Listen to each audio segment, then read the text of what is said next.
It's Coach Cal, and I'm here to present to you the Flexingtons, presented by Richie Lanza. Go Big Blue!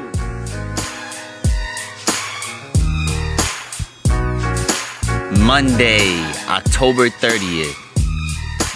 Big Blue Nation was shaking. Richie Lanza checking back in for another edition of the Flexingtons. Different vibes today, outdoors, doing something different. Haven't done this in Florida yet. I've recorded outside though plenty of times this past summer in New York. Anyways, if you hear some animals, some insects, whatever, it is what it is. You feel me? The show must go on, and we getting into it right now. All right. Whew. What a weekend. What a weekend. All right, let's get the negative out of the way. Kentucky folded versus Tennessee this weekend. It's not that we folded, our offense actually showed up compared to past 3 matchups we've had. And I'm not going to just dive into football and really just, be a football podcast because we got more football to speak on. But it's an upsetting loss. Obviously, Tennessee is, besides Louisville, probably our biggest game of the year each season. And they own us. History is against us. And unfortunately, history repeated itself this year. But the season's not over. We have plenty of time to make it worse or bring it back and bring back a positive vibe to the program. The fan base is kind of in shambles right now. It just doesn't make sense to me. Because as good as Devin Leary is, and I'm not about to evaluate Devin Leary because I worked Saturday night. I didn't get to watch the game fully live. I just checked out the highlights, the recap. And there's just a tier difference between Leary and Levis. And no shade to Leary. I'm rocking with him. Obviously, he was the best transfer portal QB on paper preseason. And he has plenty of time to finish off strong. He has to beat Louisville. We can't get slaughtered by Bama, etc. There's more to go. We'll be speaking on football a little more as the season goes. I know I've been light on it this year, but there was that small hiatus, but we're back now. I'm trying to go 2 episodes a week. I mean, definitely 1 at a minimum. But since we're about to start playing ball pretty soon, I want to record and have a reaction to every single game this year. And I have attempted to do that before. I have, usually I would do 1 episode a week and cover 2 games and preview a game, etc. We're going to try to be extra active this year, regardless if that means I got to record outside like this, regardless if that means I got to record after work at like 1 a.m. I'm going to get you the content. You're going to get my reaction, and I'm all here for it. But while we're speaking on football, while we touched on Will Levis' career at Kentucky, he finally got to get his feet wet in the NFL. And of course, in the preseason, Will Levis got to see the field. Of course, he got some snaps, but some real meaningful first-team minutes. And it's not minutes originally coming into the week. Vrabel came in saying that him and Malik Willis were going to split time. Luckily, Will Levis got to start first because he never came off the field. A near immaculate game. I'm not out here about to pretend like I watched every snap of the game, but I have already heard experts speak on Levis before coming on today.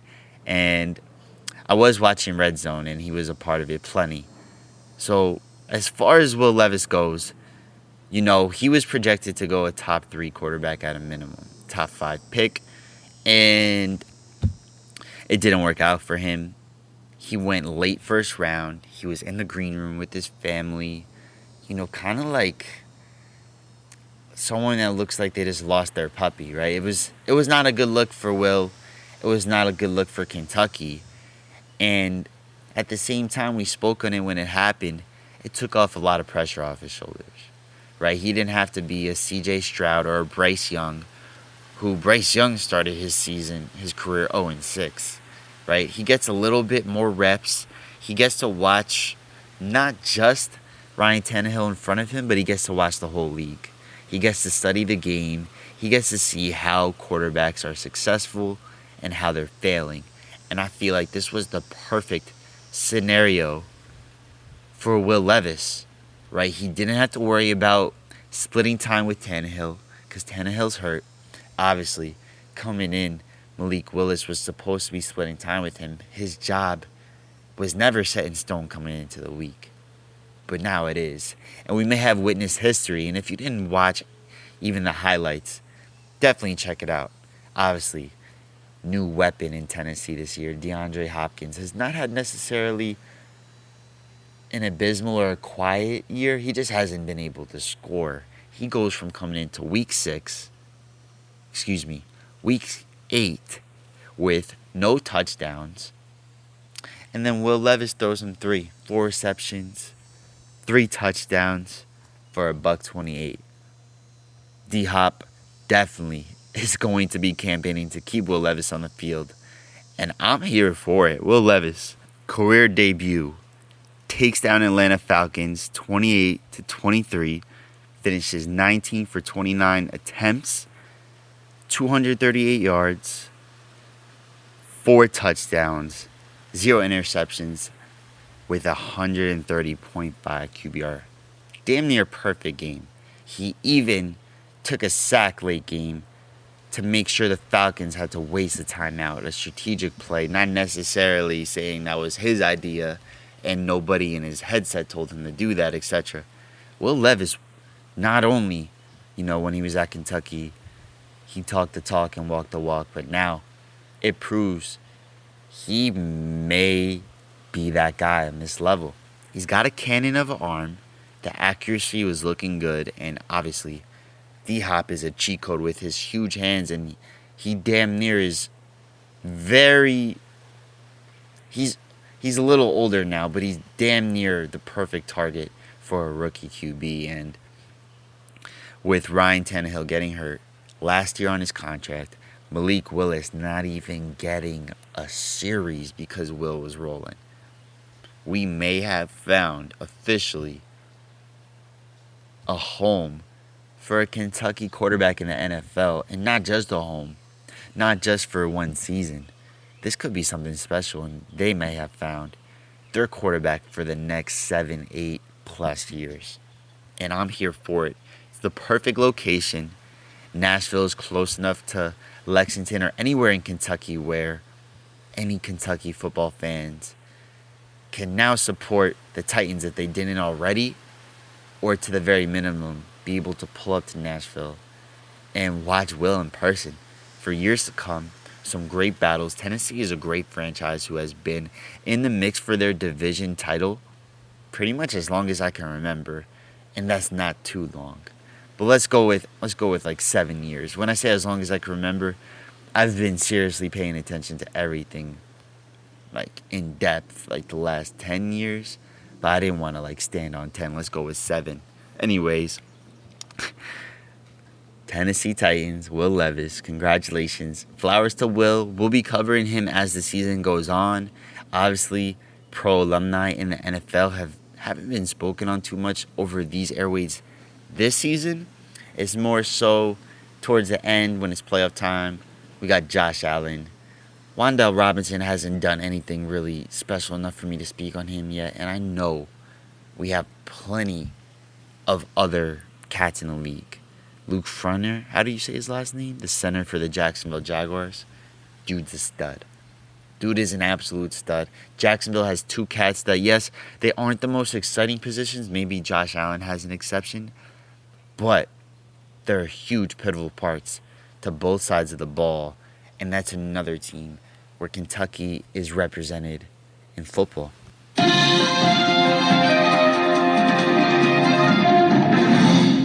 Now, I know I kind of started the show with, negative energy or bad vibes, speaking on the Tennessee victory over us in football. But unfortunately, I got some more bad news. And this wasn't something necessarily we were anticipating to go in our favor. But unfortunately, this is how I woke up this morning.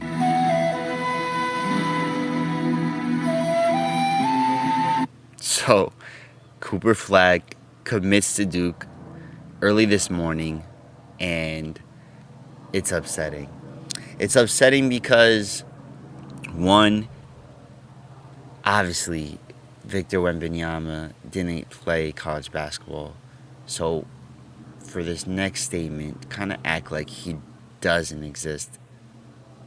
Cooper Flagg is about to be the biggest college prospect for the NBA since Zion Williamson. That is not so long ago, but I feel like he's even better than Zion. So if we were to go past Zion, it's probably Anthony Davis, right? Anthony Davis, as we all know, was a freaking monster in college. His NBA potential and ceiling was so high. And at the top in college, nobody really gave him the narrative that he's quote-unquote soft or fragile or injury-prone, etc. Cooper Flagg has it all, y'all. I mean, he is not as long and lengthy as Wembanyama when it comes to speaking on how unique his playstyle is to be on the wing, to be, long, lanky, have a handle, have a jump shot, have a post game, have a defensive presence, and a smart basketball IQ. This is the ultimate recruit, and I'd be lying to you if I felt like, coming into it, I had any optimism. Duke was on it before us, and Duke never let off the gas. We barely even, made an effort for this kid, and it's upsetting. But what's really the most upsetting is that it's Duke, right? He looks like a Duke player, and Zion wasn't healthy his whole freshman year, let's not forget it. I really feel like this was such a huge get for them. And it's automatically making them a contender this year. We're going to speak on the AP Top 25 probably after this. But basically, coming into this season, Duke is 2. And they're getting the number 1 prospect that they've gotten since Zion. If we go even farther than that, they're about to get their best player since Jason Tatum. And even though Jason Tatum didn't go to the Final Four, even though Jason Tatum didn't win a natty, this is scary because I feel like Cooper Flagg is a competitor. He has played against the best competition at a young age. He was playing up from 14, 15. He was playing up with grown high school players. And I'm really scared. I'm not even gonna cap. Like, obviously we have a full college season to go through, but honestly, like, as soon as I woke up this morning, I had a few Twitter notifications, but I didn't click on it. First, I clicked on Instagram, and I had a message by JB, John Becker. Shout out John Becker. And he was the one that broke the news to me, and bruh, I'm sick. I've never been this scared of a prospect, especially since I've started recording. It's obviously just my 3rd season, but I'm scared. And to finish up on Duke, it's the worst scenario for us as far as an opponent for him to go to. If they find instant success next year, and that goes with us not having success this year, which I don't have a prediction for, but hypothetically, if we didn't do great this year and Duke gets him next year after having a good season this year, and they become a contender and they go on a run next year, it's really going to hurt us for recruiting. It's gonna change the momentum of us versus Duke, because ever since Coach K left, we've been able to maybe catch up, if not surpass, where Duke's been in the college basketball narrative and college basketball recruiting. But now, Cooper Flagg, this is huge, and I definitely don't want to speak on Duke anymore, and we'll leave it at that.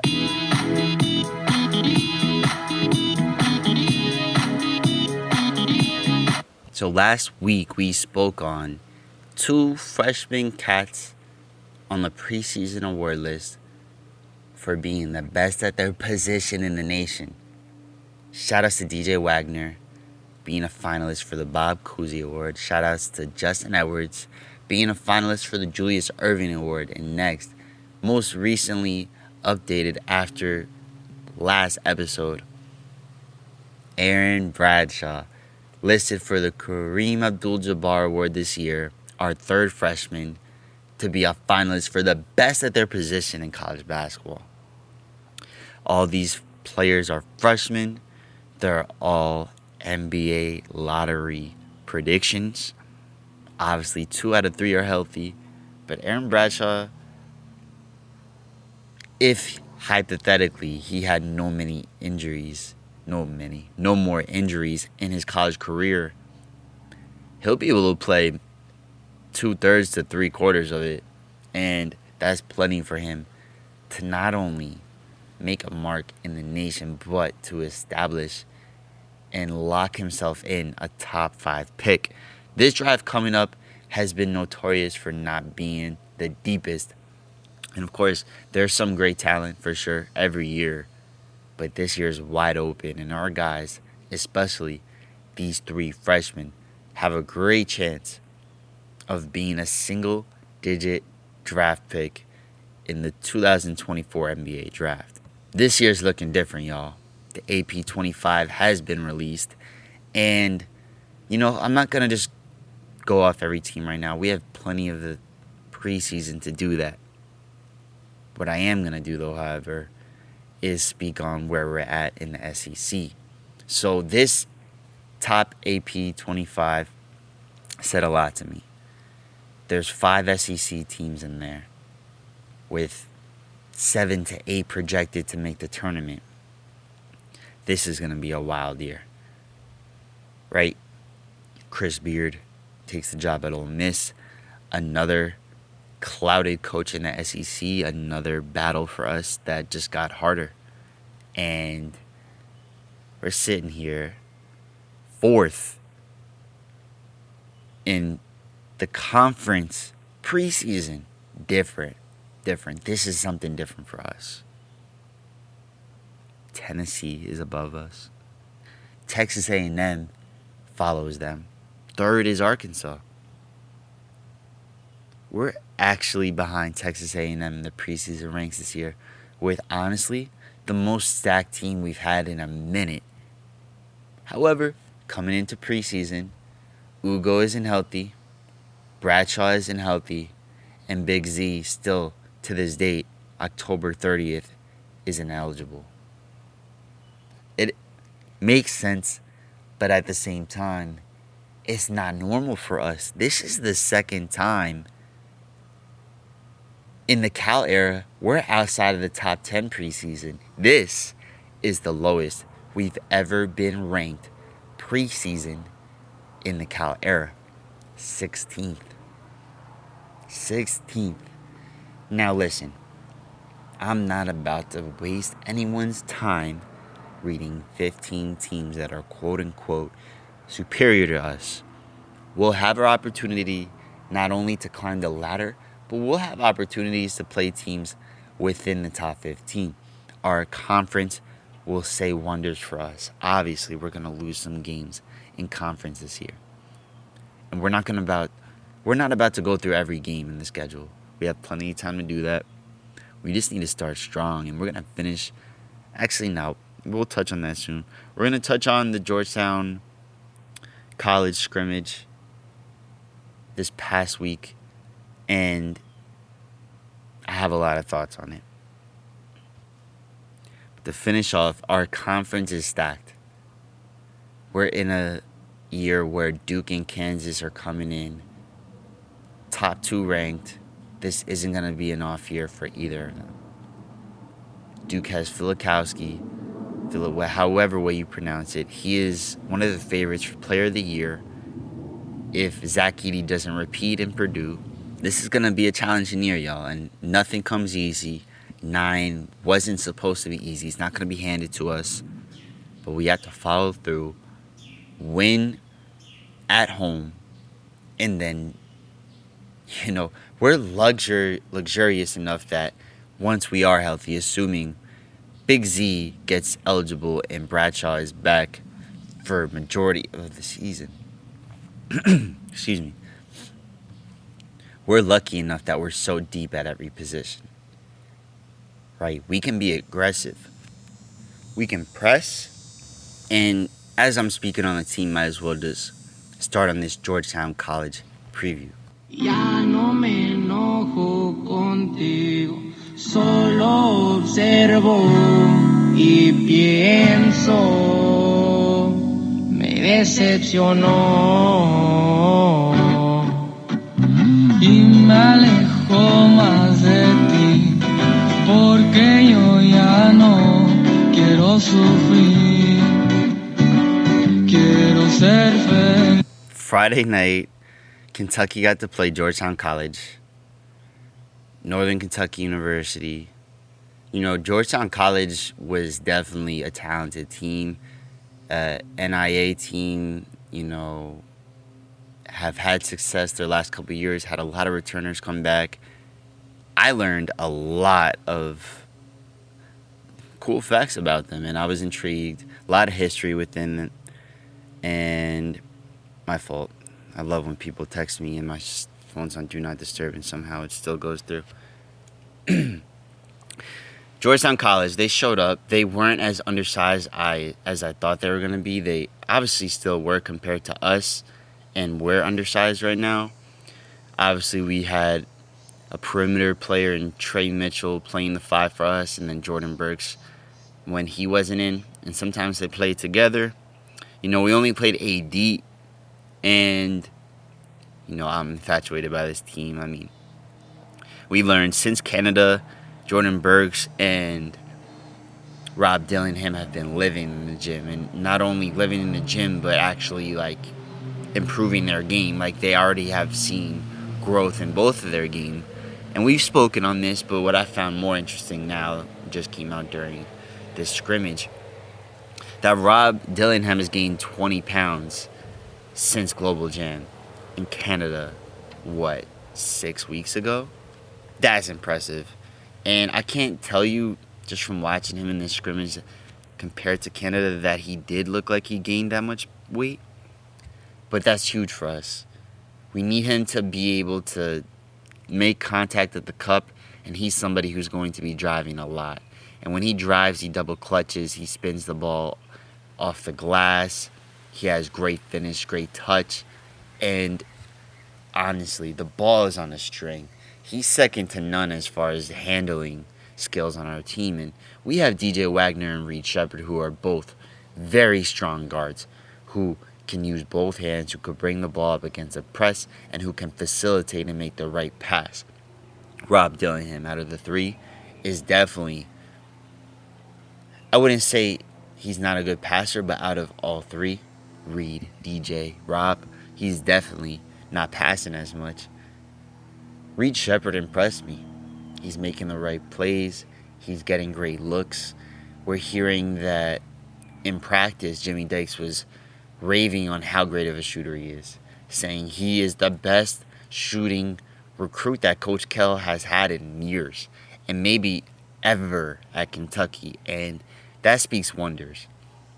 Obviously, we've had some great shooters on this team over the years, but only a couple in the Cal era have really been able to make a mark in Kentucky basketball history as far as 3 points made.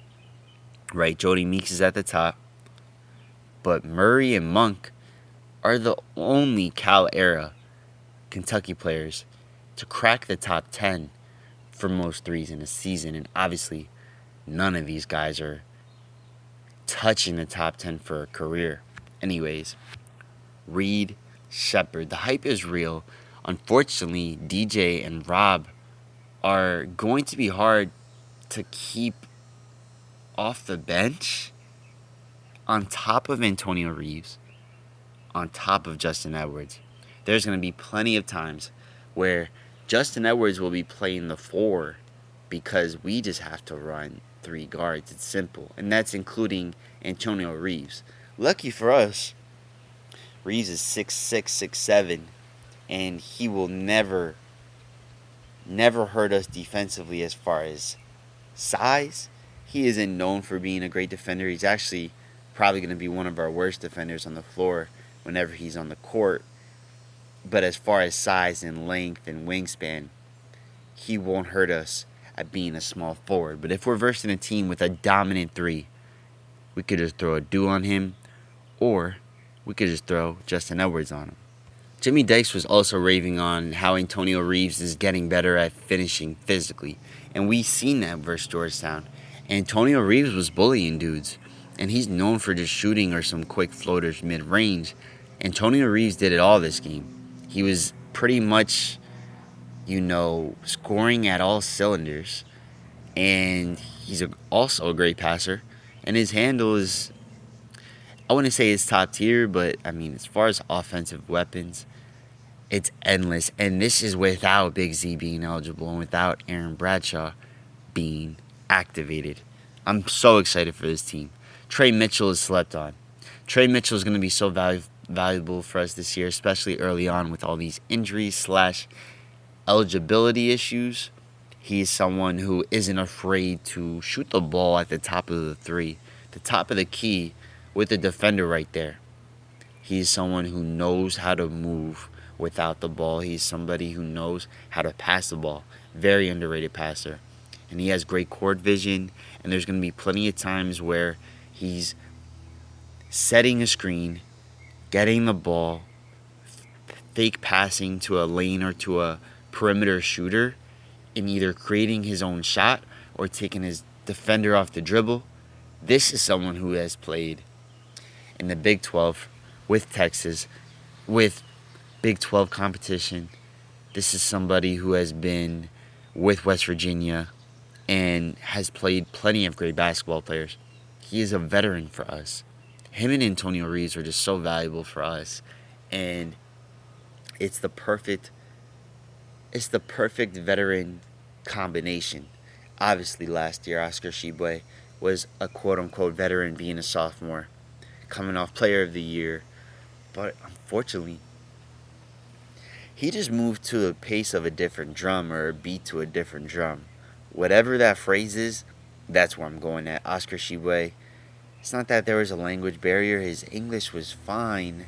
It's more so like that premonition story just kind of like definitely made things weird at the end of that 21 team. But as far as 22, 23 team,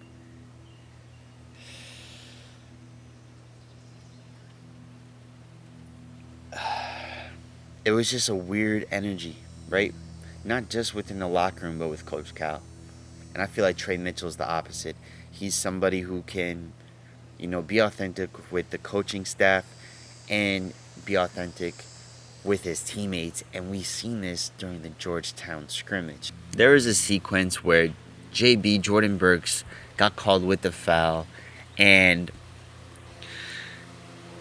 instantly Trey Mitchell comes over to him before the free throws are being attempted and just starts coaching him. And he's not trying to sun him. He's not trying to embarrass him. He's not trying to low bro him. He's just letting him know, hey, look, this is what you should do next time. This is what you did.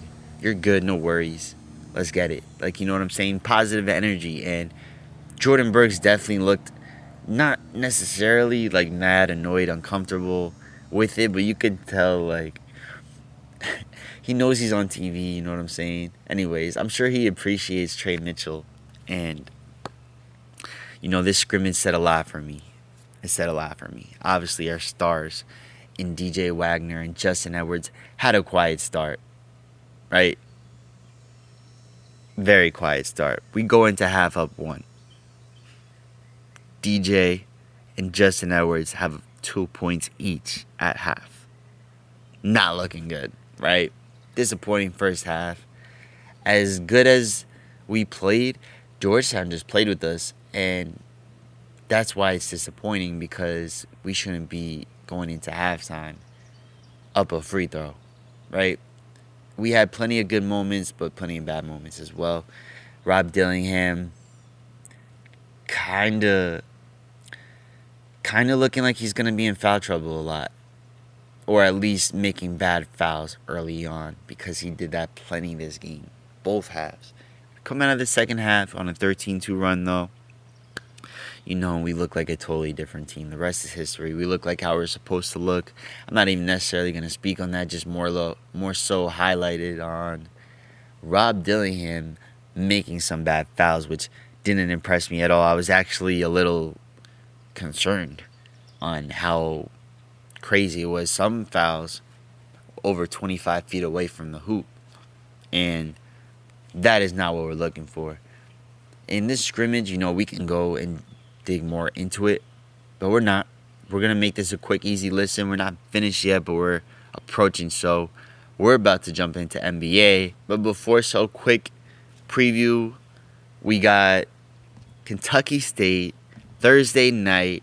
Tune in, another scrimmage for us to really, get some rotations together, get some chemistry, and really beat up on a team. And, I know Georgetown College wasn't a team that we necessarily beat it on. I mean, the second half was a different story. But Kentucky State isn't as good. And I really want us to beat the brakes off them respectfully. And I want to see just pure dominance. I don't want us to let off the gas. I want us to be going into halftime feeling like the game's over and we just have to clock in for half of a shift and put in the work. Anyways, let's jump into NBA. And definitely later this week, it's probably going to have to be on Friday, if not Saturday, we'll have the Kentucky State reaction. And sorry about this airplane. I don't know if you can hear that. I'm assuming so you do. There was one earlier before.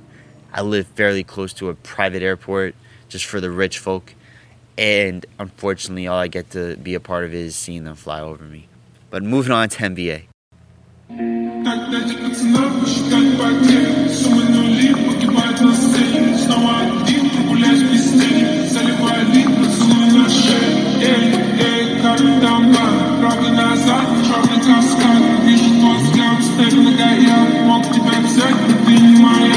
Now, NBA is back, but big shout-outs to P.J. Washington. Last Monday, he got married. And no shade, it feels like yesterday he was going through that Brittany Renner drama, right? Now, this new this new significant other of PJ, they already have a kid. I'm not throwing shade. Now PJ has 2 kids, two different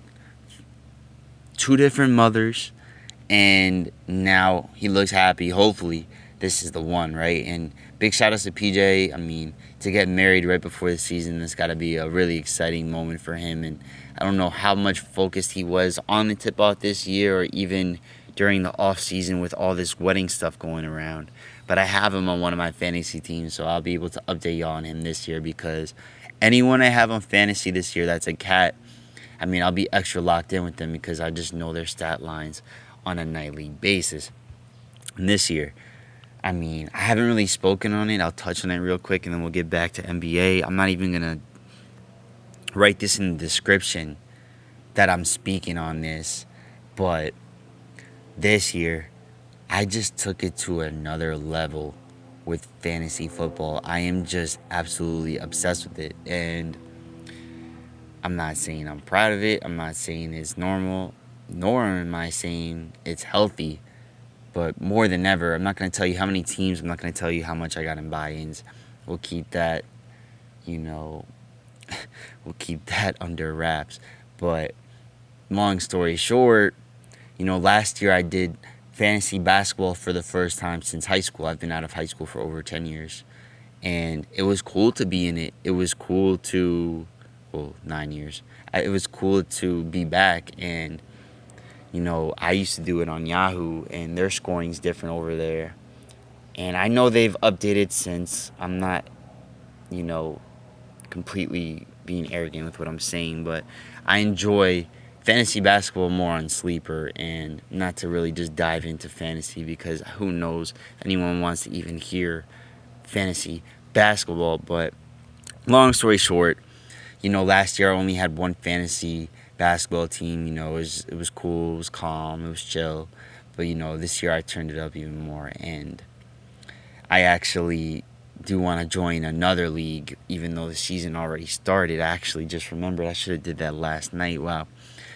I have to do that tonight, hopefully, or maybe right after this. Anyways, yeah, now my mind's racing. But let's lock in. I have 3 fantasy basketball teams. This was where I was going at. I was just drawing the picture for y'all. This year I have 3. No crazy buy-ins, but I mean, I'm trying to win all of them. And of course, it's impossible to go through drafts and not take a Kentucky Wildcat. Wow, this is this is a lot. I'm gonna lift the mic up.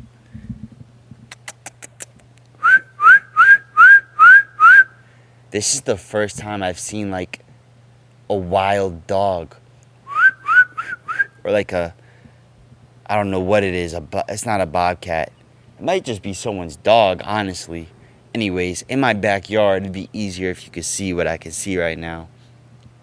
It's like a nature preserve. There's just Everglades and not all swamp, but there's just like woods and lots of trees, and I see deer all the time, hogs or wild pigs. I've seen turkey.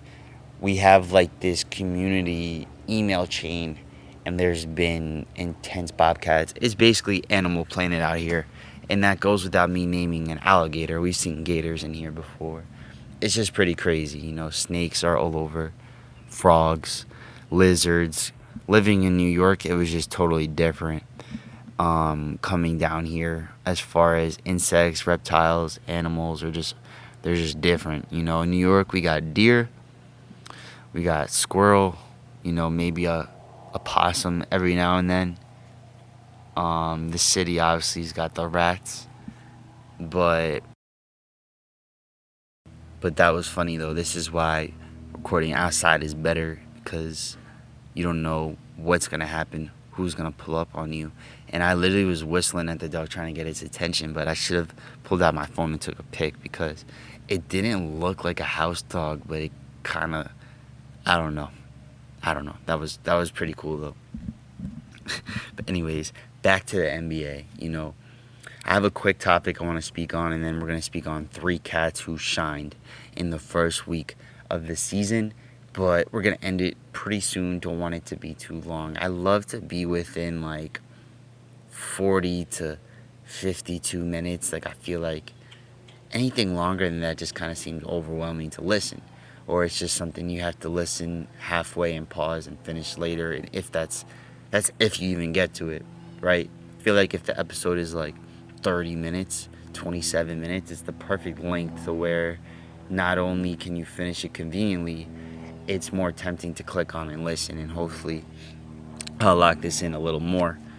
But that's why recording twice a week is important, because you don't have to have too long of an episode, and it's an easy listen with plenty of content covered each week with 2 episodes. So I'm not trying to, obviously I'm not popping. I'm not a huge influencer, so this isn't going to like change the stock for what I'm about to speak on. But I just found this very interesting, and I'm a fan of Devin Booker, right?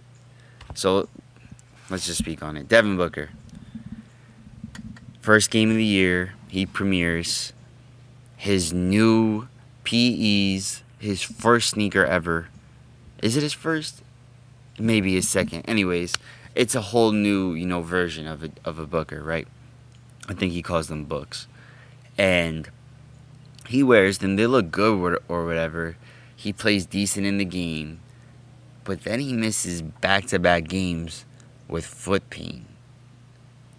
So he didn't roll his ankle.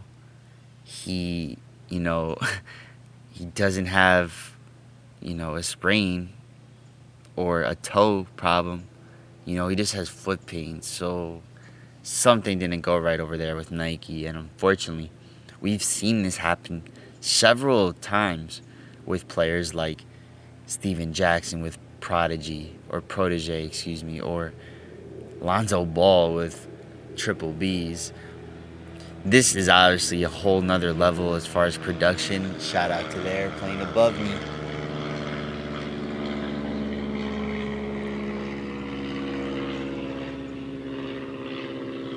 So frustrating. But Devin Booker's got to get that figured out. If his next game, whenever that is, hopefully this week, he is not wearing those sneakers, that confirms it and validates it that his sneakers messed up his foot. And that is not going to be good for numbers. Anyone who actually hoops and would buy the sneakers to actually play in them and not just sport them and wear them, we're going to have to wait until they fix whatever's going wrong with this shoe. But I found that pretty interesting and something we'll speak on, and hopefully I'll be able to see what he has on his feet next game and how serious his foot injury actually is. So guys who stunned it in week 1, let's start off with probably the most impressive. So obviously, if you do the math, it makes sense why Tyrese Maxey had a great first week to his season. 3 games, averaging 30 points, 7 rebounds, 7 assists. Absolutely disgusting. Obviously, 3 games is a small game sample, but it's still 3 games, and it's very impressive. With Harden being out, with Harden not being on the roster, and as most recently in the 3rd game, he finally was able to sit on the bench and participate as far as team activities being on the bench. He originally was turned around when he was trying to travel with the team for the first game of the season for him to clock in and get his check. It looks like he'll be back with the roster soon, I'm assuming. In November, we'll be seeing James Harden playing for Philly, even though it was really ugly during this offseason. Who knows how they're going to try to fix that, how him and Embiid's relationship's going to be, how good he's going to play or if he's going to try. We remember when he was in Houston, he came back with a fat suit, or he actually gained weight, whatever the true story is, and he wasn't playing good. He was turning the ball over, probably intentionally, and it got him traded and out of there. We'll see what happens. Either way, Tyrese Maxey will be on the floor, but if Harden isn't there, best believe Tyrese Maxey is in for a crazy season. Obviously, with or without Harden, it's going to be Maxey's best season if he stays healthy, but Maxey averaging 30 points is just stupid.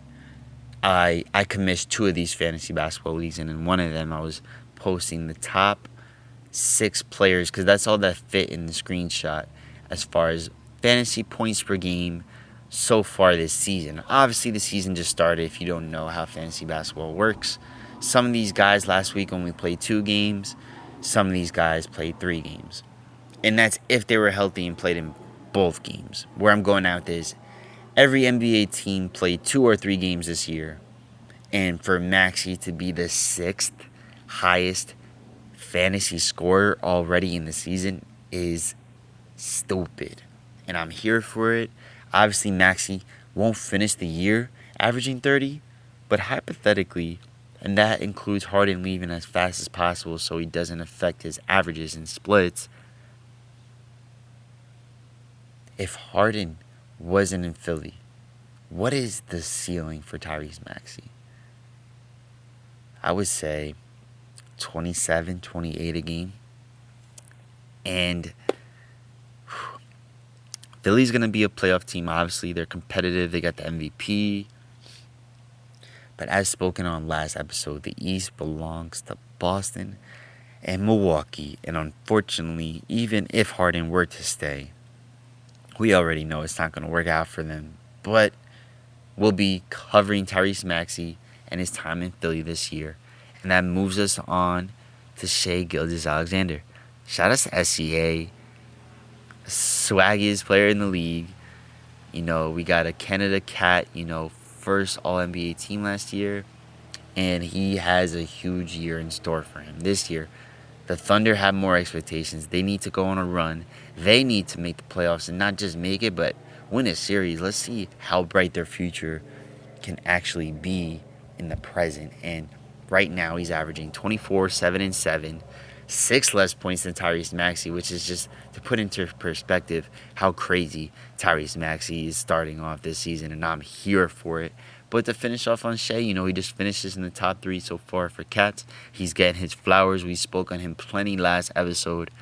And, of course, during the season, we'll be speaking plenty on the Thunder, which feature 3 Wildcats. But next and last, before we finish off, shout outs to AD. AD has been getting so much slack. He's already played 3 games. He dropped 30 in 2 of them. He's averaging 26, 12, 3 assists, 3 blocks. And let me remind you, and I've said this last episode, AD gets so much hate, but let's not forget he's a defensive player first. And I would be the first one to tell you that he can't lock up Embiid. He can't lock up Jokic. Anyone else, he's good as anybody in the league at guarding them.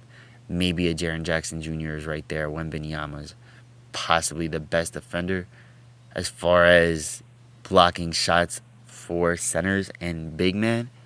Anyways, Anthony Davis is a defensive player first, and anything he does offense is just the cherry on top. The Lakers are not going to run through Anthony Davis. As much as LeBron wants to say to the press that AD is the face of the team and he has the keys to the car and he's the Lakers franchise player, he's just doing that to get Anthony Davis confidence up. LeBron will always be the straw that stirs the drink. That's the second phrase I messed up. And he's going to have the ball in his hands. The offense is going to run through him. Gabe Vincent was disappointing for his first week with the Lakers. D'Angelo Russell is looking like he's going to be the guard whenever LeBron doesn't have the ball in his hands. Jared Vanderbilt's hurt, but they'll have him back. They have Rui. They have Christian Wood. They got Taurean Prince. Austin Reeves has a bad start. I traded him in one of my fantasy leagues. I drafted him in 2 of them. I already got rid of him as fast as possible in one of them. I'm still shopping him in the other league. If you're listening to this and you're in the league, send me a trade, send me an offer. But anyways, to finish up the show, a successful first week of the NBA, or it's not been a full week, but you know what I'm saying. Successful scrimmage, another scrimmage to cover later this week, probably on the weekend, and make sure you tune in. I'm really excited to cover this other scrimmage, and we get to really have our final thoughts on what we have to look forward to this season and what I evaluated from these past 2 scrimmages. Thank you so much for stopping by for another episode of the Flexingtons. It's Richie Lanza, big speaker, checking out. We'll be back later with another episode this weekend covering the Kentucky State scrimmage. NBA's back. Will Levis, face of the Tennessee Titans? I think so. Have a good week, y'all. I'll see y'all later. Go Cats.